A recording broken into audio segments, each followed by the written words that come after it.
Break બાદ ફરી એકવાર સ્વાગત છે. ચર્ચાને આગળ વધારીએ અને જયેશ ઠકરાર અમારી સાથે રાજકીય વિશ્લેષક અને વરિષ્ઠ પત્રકાર રાજકોટથી જોડાયેલા છે. જયેશભાઈ, આપની પાસેથી આ ચર્ચાને આગળ શરૂઆત કરવા માંગીશું. ચૂંટણી તો જાહેર થઈ ચૂકી છે, પણ વર્ષોથી આ એક પ્રક્રિયા ચાલતી આવી છે. લોકશાહીનો પર્વ ઉજવાય છે અને એની તૈયારીઓ પણ પક્ષો સતત કરતા રહે છે. ગુજરાતની જો વાત કરીએ, દેશમાં પછી જઈએ, ગુજરાતની જો વાત કરીએ, 23 તારીખે પેટા ચૂંટણી વિધાનસભાની પણ અને લોકસભાની ચૂંટણીઓ પણ. શું ચિત્ર દેખાય છે આપને? નુપુર, બહુ રસપ્રદ બાબત એ છે અને રાજકીય રીતે જોઈએ તો 2014ની ચૂંટણી અને એ પછી તમે આ ચૂંટણીને 2014 ચૂંટણી માત્ર સાથે સરખામણી ના કરી શકો, કેમ કે 2017માં જે વિધાનસભાની ચૂંટણી આવી અને સમગ્ર ગુજરાતમાં કોંગ્રેસે શાનદાર દેખાવ કર્યો. ભલે જીત ભાજપની થઈ, પણ કોંગ્રેસે એક જે અશ્વમેઘ જેને કહી શકાય ભાજપનો, એમને ચોક્કસપણે રોકી લીધો અને જે ઇતિહાસમાં ગુજરાતમાં ભાજપનું જે પ્રદર્શન રહ્યું છે એમાં સૌથી નબળું પ્રદર્શન 2017ની ચૂંટણીમાં જોવા મળ્યું. એટલે એક એ પરિપ્રેક્ષ્ય છે. બીજી બાબત એ છે કે સમગ્ર ગુજરાતમાં મિશન 26ની જે ભાજપ વાત કરે છે, તો ખરેખર એ અતિશયોક્તિ આ વખતે એટલા માટે લાગી રહી છે કે ગયા વખતે એક ચોક્કસપણે વેવ હતો અને એક ગુજરાતી દિલ્હીની ગાદી ઉપર વડાપ્રધાન પદે બિરાજમાન થવાના છે એ વાત ઉપર કદાચ તમામ બેઠકો ભાજપને મળી ગઈ. એવું કહેવાનું કોઈ તાત્પર્ય નથી કે ભાજપ આ વખતે કરુણ રકાસ થવાનો છે કે 26 બેઠકો કોંગ્રેસને મળી જશે, પણ ચોક્કસપણે એમાં કઈક વધઘટ જરૂર થવાની છે અને એ વધઘટની ગણતરી ભાજપને પણ સુપેરે છે જ. જો એવું ના હોત તો એમણે જસદણમાંથી કુંવરજી બાવળિયાને તોડ્યા ના હોત કે માણાવદરમાંથી જવાહર ચાવડાને તોડ્યા ના હોત. હવે જ્યારે જુનાગઢ જિલ્લાની વાત કરીએ તો જુનાગઢમાં 2 વિધાનસભાની પેટા ચૂંટણી પણ આવી રહી છે. આ જુનાગઢની બેઠક છે અને જામનગરની બેઠકની વાત કરીએ તો જામનગરમાં પણ કોંગ્રેસનો દેખાવ નબળો રહ્યો છે. આવી જ રીતે ઊંઝા અને મહેસાણા અલગ અલગ ફેક્ટર છે. ગઈ વખતની ચૂંટણી કરતા હાર્દિક પટેલ આ વખતે કોંગ્રેસની સાથે ખુલ્લા બહાર આવી રહ્યા છે. એક વ્યક્તિ જે મનાતી હતી કે કોંગ્રેસની છે પણ હવે અનમાસ્ક થઈ છે, એમની આડેનો માસ્ક ઘટી ગયો છે. એનું ફેક્ટર કેટલું કામ કરશે? બીજી તરફ પાણીનો પ્રશ્ન ગુજરાતમાં છે અને ભાજપ દ્વારા આ પાણીનો પ્રશ્ન ઉકેલાઈ ગયો છે, ઉકેલાઈ રહ્યો છે એવી વાત કરવામાં આવી રહી છે. આ વખતે મહામૃતમ યોજના છે અને આરોગ્ય અને સ્વચ્છતાના ઘણા મુદ્દા ભાજપ રજૂ કરી રહ્યો છે. પણ સમગ્રતયા જોઈએ તો ભાજપનું સંગઠન અને કોંગ્રેસનું સંગઠન આ બંનેની સરખામણી કરીએ તો કોંગ્રેસની નેતાગીરી સામે ઘણા બધા સવાલો શરૂઆતમાં પણ ઉભા થયા છે, હજુ પણ ઉભા છે. બીજી તરફ ભાજપમાં બધું જ સમૂહ સૂત્રો છે એવું નથી. ત્યાં પણ અંદર ખાને કોંગ્રેસમાંથી જે લોકો ભાજપમાં ગયા છે અને એમને ત્વરિત મંત્રીપદ આપવામાં આવ્યું છે એની સામે ઘણો બધો બળાપો છે અને ઘણો ઉકળાટ પણ છે. હા, બધી વાતો સપાટી ઉપર નથી આવતી, પણ જ્યારે ચૂંટણી થાય ત્યારે કેટલાક લોકો ખુલ્લા બીજા પક્ષની સાથે હોય, એમ કેટલાક લોકો એવા પણ હોય છે કે જે પક્ષમાં રહી અને પક્ષની સાથે સંતોષપ્રદ રીતે કામ નથી કરતા. આવા લોકો પણ ખૂબ મળી શકે છે અને હવે જ્યારે ટિકિટોની ફાળવણી થશે ત્યારે આ અસંતોષ કદાચ વધુ ખુલીને બહાર આવશે. એટલે બંને મુદ્દા બહુ મહત્વના છે અને જોવાનું રહે છે. જે રીતે હવે રાહુલ ગાંધી આવી રહ્યા છે અને હાર્દિક પટેલ એમની સાથે કોંગ્રેસમાં જોડાઈ રહ્યા છે, ખુલ્લા ચૂંટણીની જાહેરાત થઈ ચૂકેલી છે અને બંને પક્ષો પણ જે રીતે લડવાના છે તો શક્તિનું માપ અલગ રીતે નીકળવાનું છે અને એમાં પાટીદારો હવે કઈ તરફ છે એ જોવાનું રહેશે. આહિર જ્ઞાતિના મતો, ઓબીસી મતો આ હવે કઈ રીતે રહેશે એ નવા સમીકરણો મુજબ મહત્વનું પરિબળ બની રહેશે. એટલે પ્રતિષ્ઠાભર્યો જંગ છે અને એમાં માત્ર હાર કે જીત નહીં, ઘણા બધા પાસા બંને પક્ષોએ ફેંક્યા છે. કોના પાસા પોબાર પડે છે અને 23મી તારીખે મંગળવાર છે, કોનું મંગળ થશે એ પણ ત્યારે ખબર પડી જશે.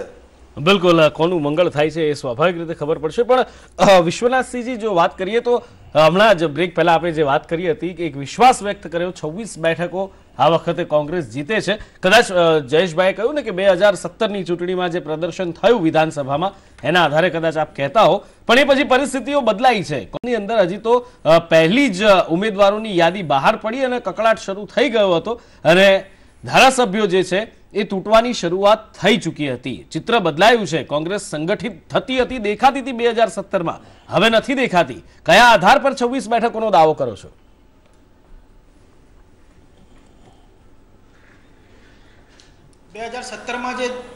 જે ધારાસભ્યો જીત્યા કોંગ્રેસમાંથી એ એમના ફેસ ઉપર નહીં. જે 4 ધારાસભ્યો પાર્ટી છોડીને ભાજપમાં ગયા એ લોકોને કોંગ્રેસે મત આપીને જીતાડ્યા હતા અને કોંગ્રેસની નીતિઓ અને જે ભાજપનો ભ્રષ્ટાચાર એની સામે કોંગ્રેસે લડત આપી હતી એની સામે જનતાએ મત આપ્યા હતા. અચ્છા, એટલે જવાહરભાઈ માટે પણ આ શબ્દો તમે કહેશો? પણ થઈ રહ્યું છે એ વખતે પણ જનતા કોંગ્રેસ પાર્ટીના કોંગ્રેસ નહીં જે 4 ધારાસભ્યો પાર્ટી છોડીને ગયા એમની વાત કરીએ તો હા, હું જવાહરભાઈનું જ પૂછું છું આપને, જવાહર ચાવડાની જ વાત કરું છું. ચૂંટણી લડશે ઉમેદવારો, એમાં જનતા કોંગ્રેસના સિમ્બોલ ઉપર એમને મત આપશે. ઓકે, ભૂષણભાઈ શું કહેવા માંગો છો? આપનો અવાજ થોડો નતો આવતો. નહીં કઈ વાંધો નહીં. બીજી કે 26 વિધાનસભાનો વિશ્વાસ એટલા માટે વ્યક્ત કરીએ છીએ હાજી કે 2017માં જે વાતાવરણ હતું એનાથી વધારે વાતાવરણ ભારતીય જનતા પાર્ટીની વિરુદ્ધમાં જઈ રહ્યું છે. આ એક વર્ષમાં જનતા વધારે એમનાથી નારાજ થઈ રહી છે. એટલા માટે અમને વિશ્વાસ છે કે 2017 કરતાં પણ વધારે સારું પ્રદર્શન થશે અને લોકસભાની અંદર ગુજરાતની અંદર સૌથી વધુ બેઠકો કોંગ્રેસ પાર્ટી જીતશે. મેં આપને સાંભળ્યા, નુપુરભાઈએ વાત કરી હા કે આ 4 બેઠકો 26 + 4 વિધાનસભાની પેટા ચૂંટણીની બેઠકો. જરા આપ ભૂતકાળ એટલે થોડાક મહિના પહેલા જાઓ, જ્યારે કુંવરજીભાઈ એ રાજીનામું આપ્યું ત્યારે તમે એમ કહેતા હતા કે કુંવરજીભાઈ એ કોંગ્રેસના હિસાબે જીતતા હતા, કોંગ્રેસ હતી માટે 5 વખત જીત્યા હતા. એમને સાબિત કરી બતાવ્યું કે કોંગ્રેસમાં હતા એના કરતા વધારે વોટે જીત્યા. બરાબર છે? આ તો દીવા જેવી સ્પષ્ટ બાબત થઈ ગઈ. આશાબેને પાર્ટી છોડી ત્યારે તમે એમ કીધું કે કોંગ્રેસના હિસાબે જીત્યા, 22 કરોડ રૂપિયા લઈને ગયા, આ બધા આક્ષેપો કર્યા. પણ આશાબેન ક્યાંક પેલા પાટીદાર નેતાઓ એમ કહેતા હતા સમાજના, તમે ત્યાં કેમ નથી કહેતા કે એ પાટીદાર સમાજના આંદોલનના નેતૃત્વને કારણે આવ્યા હતા? તમે એવું કહેતા કે અમારા હિસાબે જીત્યા. હવે મામાનું ઘર કેટલે બહુ દીવો બળે એટલે છે. હું તમે ક્યાંય રોકી શકવાના નથી. 23મી એપ્રિલે દૂધનું દૂધ ને પાણીનું પાણી ચોક્કસપણે જુદું થઈ જવાનું છે. એટલે મારે કહેવાનો મતલબ એટલો છે કે ભાઈ તમે 2017ની ચૂંટણીઓમાં કોંગ્રેસના હિસાબે જીત્યા હતા. રહી વાત જવાહરભાઈની, તો જવાહરભાઈના પિતાજીના હિસાબે માણાવદરમાં કોંગ્રેસ હતી. બિલકુલ ભાઈ કોંગ્રેસના હિસાબે પેથલજીભાઈ નહોતા. પણ વાસ્તવિકતા સ્વીકારવી પડે.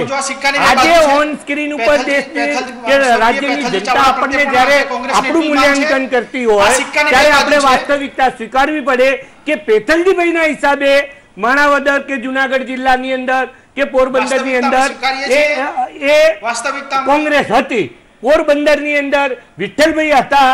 એટલે આ બધી વાસ્તવિકતાઓ છે. ક્યાંક સમાજ આધારે કામ કરતું હોય છે, ક્યાંક શક્તિઓ કામ કરતી હોય છે, પોતાનું કામ ચાલતું હોય છે, માત્ર પાર્ટીઓથી ચાલતું હોય છે. એવું તમે જો આજે માનતા હોય તો એ ભૂલ ભરેલું છે. અને આ 26 + 4 પેટા ચૂંટણીઓના પરિણામ એ તમને બતાવી દેશે. અને સાથે જ કઈ દૂર નથી, એ બહુ દૂર નથી. હવે એવું તો છે નહીં કે તારીખ બદલી જવાની છે. મેં અગાઉ પહેલા એટલા માટે કહી દીધું તમને કે તમારી પાસે લોકોની વચ્ચે જાઓ ત્યારે કોઈક મુદ્દા સાચા જોઈએ, સચોટ જોઈએ. જઈને કહેજો તમે માણાવદરની અંદર કે ભાઈ પેથલજીભાઈ કોંગ્રેસના હિસાબે હતા, આશાબેન અમારા હિસાબે હતા. અરે તમે જે લોકો સમાજની વાત કરતા હતા ને, સમાજને ગુમરાહ કરીને, ક્યાંક કોઈકે ઠાકોર સમાજને ગુમરાહ કર્યો, ક્યાંક કોઈકે પાટીદાર સમાજને ગુમરાહ કર્યો, ક્યાંક કોઈકે દલિત સમાજને ગુમરાહ કર્યો.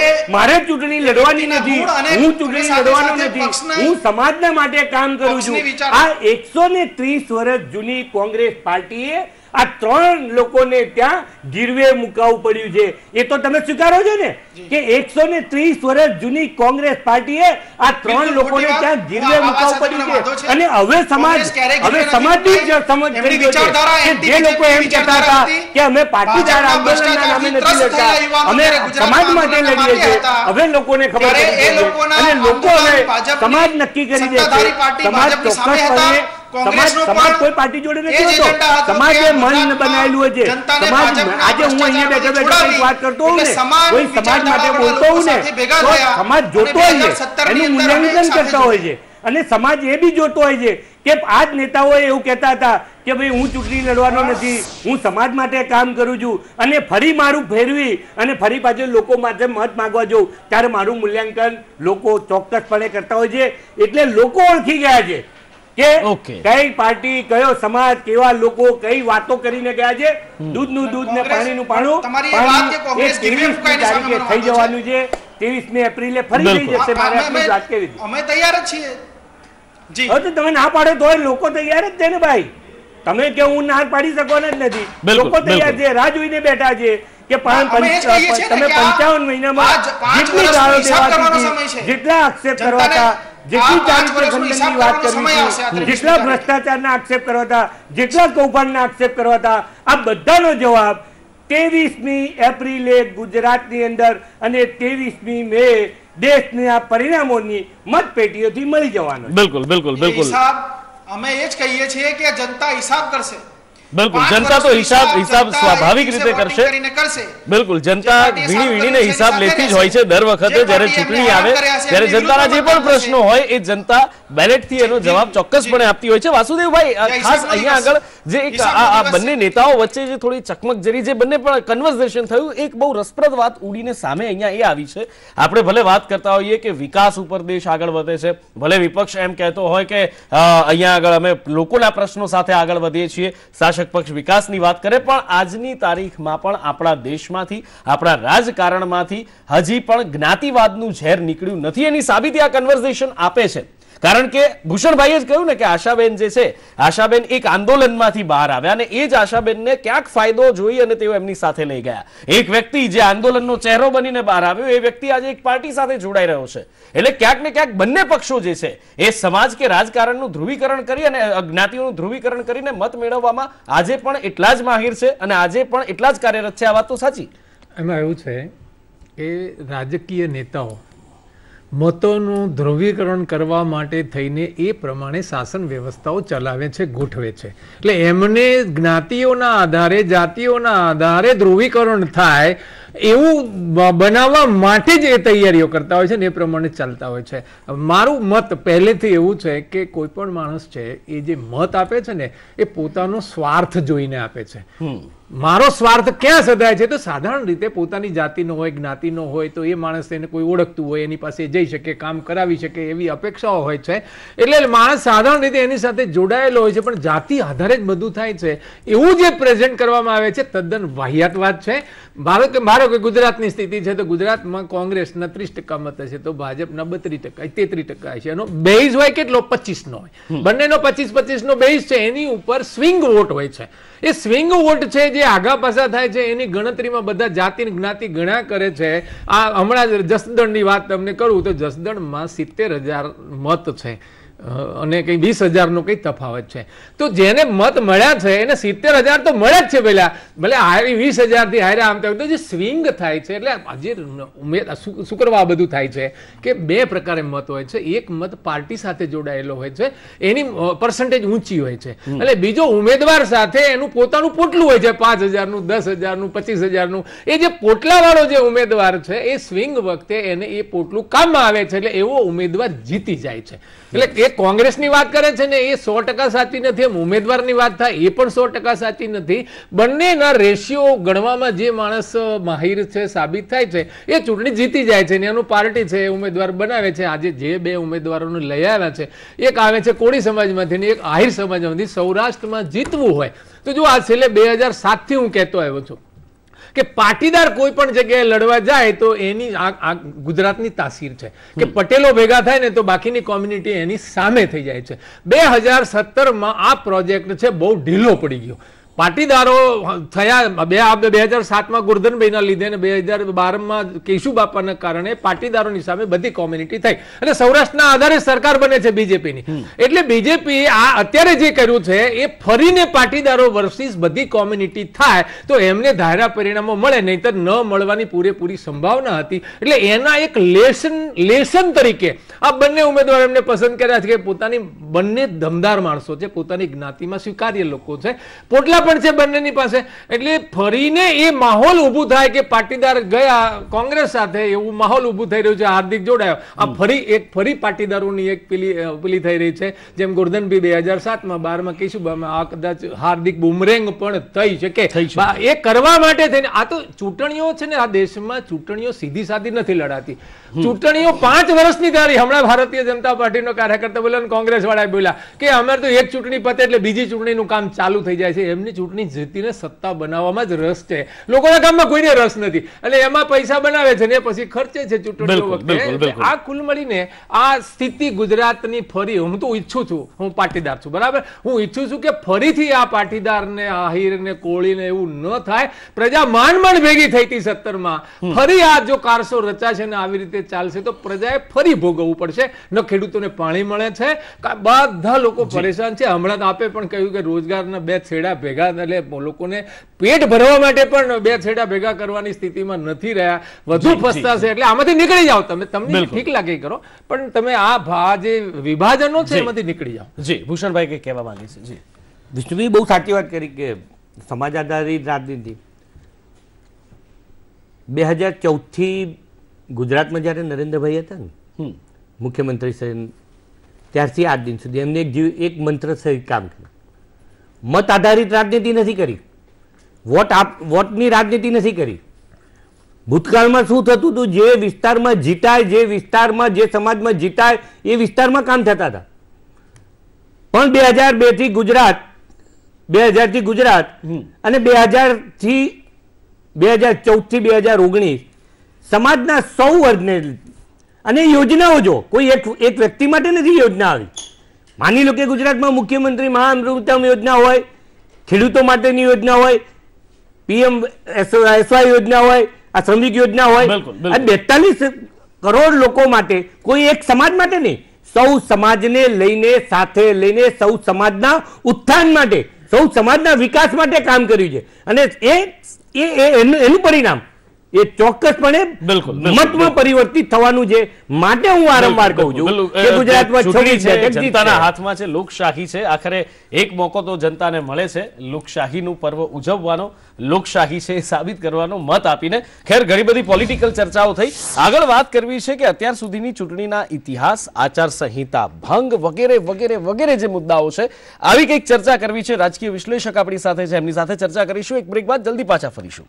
બ્રેક બાદ ફરી એકવાર સ્વાગત છે. ચર્ચાને આગળ વધારીએ. જયેશભાઈ, આપનાથી આ ચર્ચાને આગળ વધારવા માંગુ છું અને ખાસ કરીને જે ઇતિહાસ રહ્યો છે ચૂંટણીની અંદર કે અનિચ્છનીય ઘટનાઓ ઘણી બધી બનતી આવી છે. આ વખતે એવું ન બને એની તકેદારી પણ ઘણું બધું કહ્યું છે ચૂંટણી પંચે કે તેઓ રાખવાના છે અને એના માટેની તૈયારીઓ પણ કરી છે. પણ જો આવી કોઈ ઘટનાઓની વાત કરીએ અને ખાસ કરીને શા માટે થતી હોય એના મૂળમાં જવાનો પ્રયત્ન કરીએ, પછી એ કોઈ પણ પ્રકારની ઘટના હોય, પછી એ આચારસંહિતા ભંગ પણ કેમ ના હોય, શું માનો છો આની પાછળનું કારણ? અને ન થાય એના માટે અત્યારે કોઈ માહોલ એવો દેખાય ખરો? હા નુપુર, સૌથી ગંભીર બાબત તો એ છે કે આપણી જે વર્તમાન સંસદ છે એમાં પણ ગણના માંડીએ તો અત્યારે 22% ક્રિમિનલ જેમના ઉપર કેસીસ થયેલા હોય એવા MP અત્યારે છે. આ વખતે ચૂંટણી પંચે એક સરાહનીય નિર્ણય લીધો છે કે જે કોઈ ઉમેદવારની ઉપર FIR થયેલી હોય અને ગુના નોંધાયેલા હોય તો એમણે લોકલ પેપરમાં એમની જાહેરાત આપવી પડશે. અને જે પેલું હાથ ઉપર લખેલું સૂત્ર હતું એનો આપણે ઉલ્લેખ ના કરીએ, પણ એવું કંઈક એમણે જાહેર કરવું પડશે કે મારા ઉપર આટલા આટલા ગુના નોંધાયેલા છે. સૌથી મહત્વની વાત એ છે કે જે પ્રકારના ભાષા પ્રયોગો થાય છે, એકબીજા ઉપર આક્ષેપ થાય છે, અગાઉ પણ બંને પક્ષોએ આ કર્યું છે, ભાજપ હોય કે કોંગ્રેસ. ચૂંટણી પંચ હંમેશા કહે છે કે અમે આકરા પગલા લેશું અને કોડ ઓફ કન્ડક્ટનું વાયોલેશન નહીં ચલાવી લઈએ. પણ ભારતના ચૂંટણીના ઇતિહાસમાં એક પણ નેતાઓ ઉપર આચારસંહિતાના ભંગ ઉપર કોઈ કઠોર પગલા લેવામાં આવ્યા હોય એવું બન્યું નથી. ચૂંટણી ઢંઢેરામાં આપેલા વચનને કોઈ તોડી નાખે તો એના ઉપર કોઈ કેસ દાખલ થતો નથી. એવી જ રીતે ચૂંટણીની સભાઓમાં જે ખોટા દાવા કરવામાં આવે, કોઈના ઉપર ગલીચ આક્ષેપો કરવામાં આવે, કોઈ હીન પ્રકારની ભાષા પ્રયોગો કરવામાં આવે તો આ બધાનું રેકોર્ડિંગ થાય છે, કરોડો રૂપિયાનો ખર્ચ થાય છે, પણ આ પછી કેસ પણ કરવામાં આવે પણ ક્યારેય આગળ જતા ચૂંટણી જેમ પૂરી થાય અને ચૂંટણીના સૂત્રો જેમ ચૂંટણી પૂરતું જ આયુષ્ય ધરાવતા હોય એવી જ રીતે ચૂંટણીના કેસો પણ ચૂંટણી પૂરી થતા પૂરા થઈ જતા હોય એવું લાગે છે. એટલે જ આજે ચૂંટણી જાહેર થઈ ત્યારે પહેલી જ આપણે આશા વ્યક્ત કરી કે કમસે કમ પરિણામ તો જે પણ આવે, ચૂંટણીની એક વાસ્તવિકતા એ હોય છે કે કોઈ એક પક્ષ તો એમાં જીતતો જ હોય છે, એટલે એ તો સનાતન સત્ય છે. પણ ચૂંટણીની આ 17મી ચૂંટણીની એક ગરિમા રહે અને કમસે કમ એક ચૂંટણીના મહાપર્વ તરીકે તો એ યાદ રહે, એ એક બહુ મહત્વની બાબત છે. બિલકુલ, ખૂબ મહત્વની બાબત છે. અને આ બધા વચ્ચે જો કોંગ્રેસ પાર્ટીની વાત કરીએ તો રાહુલ ગાંધી આવી રહ્યા છે વિશ્વનાથભાઈ 2 દિવસ પછી, અને CWCની બેઠક પણ થવા જઈ રહી છે. દાવા તો આપ તમામે બેઠક જીતવાના કરી રહ્યા છો, પણ આ બધાની વચ્ચે કોંગ્રેસની રિયલ સ્થિતિ ક્યાંક કથળતી દેખાય છે. આપણે જેમ પહેલા જ વાત થઈ હતી એમ હવે સવાલ અહીંયા એ થાય, રાહુલ ગાંધી આવે, લાખો માણસ ભેગા થાય, એ વાત બધી જ બરાબર, પણ હમણાં જે વાત થઈ કે ક્યાંક કોક સમાજનો આશરો લઈ અને સમાજનું વિભાજન કરી અને વોટ લેવામાં આવે, આ વાત ખુલ્લી પડે પછી કોંગ્રેસ લોકો વચ્ચે કેવી રીતે જાય?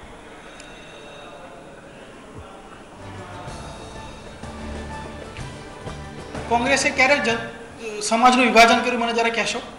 પાટીદાર સમાજનો નેતા હોય હાર્દિક પટેલ હોય, ક્યારે નથી કર્યું એવું મને કહેજો ને, કે દલિત સમાજના નેતા જિગ્નેશભાઈ હોય, આ ત્રણેય સમાજના યુવાનો ને હું તમને કહું કે આ ત્રણેય સમાજના યુવાનો આ ભાજપની સરકારથી ત્રસ્ત હતા, એટલા માટે આંદોલનના માર્ગે ચડ્યા.